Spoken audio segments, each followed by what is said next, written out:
শেষমেশ চাপের মুখে গদি ছাড়তে বাধ্য হলেন কানাডার প্রধানমন্ত্রী জাস্টিন ট্রুডো। টানা এক দশক ধরে দেশটির প্রধানমন্ত্রীর দায়িত্ব পালনের পর পদত্যাগের ঘোষণা দিলেন তিনি। সোমবার অটোয়ায় নিজ বাসভবনের বাইরে এক সংবাদ সম্মেলনে তিনি এ ঘোষণা দেন। I intend to resign as party leader, as prime minister, after the party selects its next leader. শুধু প্রধানমন্ত্রিত্ব নয়, কানাডার শাসক দল লিবারেল পার্টির নেতা হিসেবেও পদত্যাগপত্র জমা দিয়েছেন ট্রুডো। এর ফলে তার দল এবং দেশের প্রধানমন্ত্রীর গুরু দায়িত্ব কার কাঁধে উঠবে তা নিয়েই চলছে জল্পনা।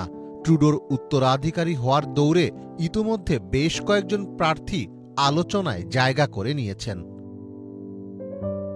কানাডার রাজনীতিতে কূটনৈতিক এবং অর্থনৈতিক দক্ষতার জন্য ব্যাপকভাবে পরিচিত সাবেক অর্থমন্ত্রী ও উপপ্রধানমন্ত্রী ক্রিস্টিয়া ফ্রিল্যান্ড সম্প্রতি মন্ত্রিসভা থেকে পদত্যাগ করার আগে ট্রুডোর অন্যতম শক্তিশালী মিত্র ছিলেন তিনি।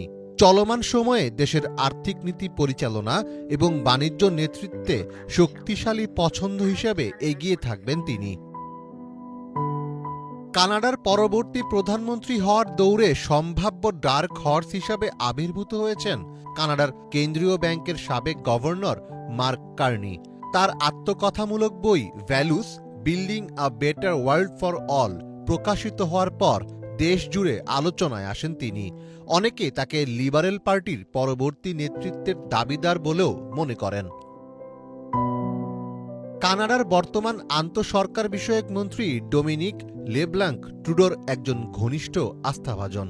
১৯৯৩ থেকে ১৯৯৬ সাল পর্যন্ত লেব্লাঙ্ক সাবেক প্রধানমন্ত্রী জিন ক্রিটিয়েনের বিশেষ উপদেষ্টা ছিলেন। লিবারেল পার্টির মধ্যে একজন অভিজ্ঞ নেতৃত্ব তিনি। কানাডা সরকারে তার দীর্ঘদিনের অভিজ্ঞতা তাকে একজন শক্তিশালী প্রার্থী করে তুলেছে।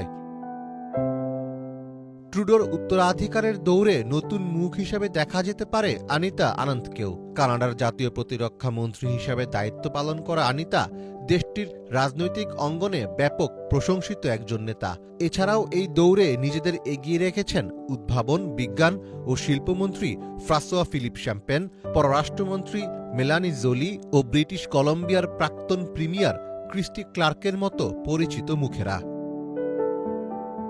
২০১৫ সালের নির্বাচনে জিতে প্রথমবারের মতো কানাডার প্রধানমন্ত্রী হয়েছিলেন ট্রুডো। কানাডায় একটানা সবচেয়ে বেশি দিন প্রধানমন্ত্রীর পদে থাকার রেকর্ডটিও ট্রুডোর দখলে। জনপ্রিয়তার দিক থেকেও তিনি তার পূর্বসূরীদের তুলনায় অনেক এগিয়ে ছিলেন। তবে গত কয়েক বছরে কানাডার আবাসন সংকট ও জীবনযাত্রার ব্যয় কয়েক গুণ বৃদ্ধি পাওয়ায় তার জনপ্রিয়তায় ভাটা পড়ে। আগামী ৪ বছরের জন্য কানাডার প্রতিবেশী যুক্তরাষ্ট্রের ক্ষমতায় বসবেন ডোনাল্ড ট্রাম্প। আগামী ২০ জানুয়ারি তার শপথ গ্রহণ অনুষ্ঠান।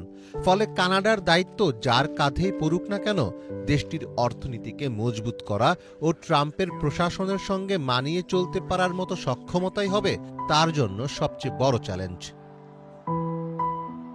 মীর ফজলে রাব্বি, বাংলা ভিশন।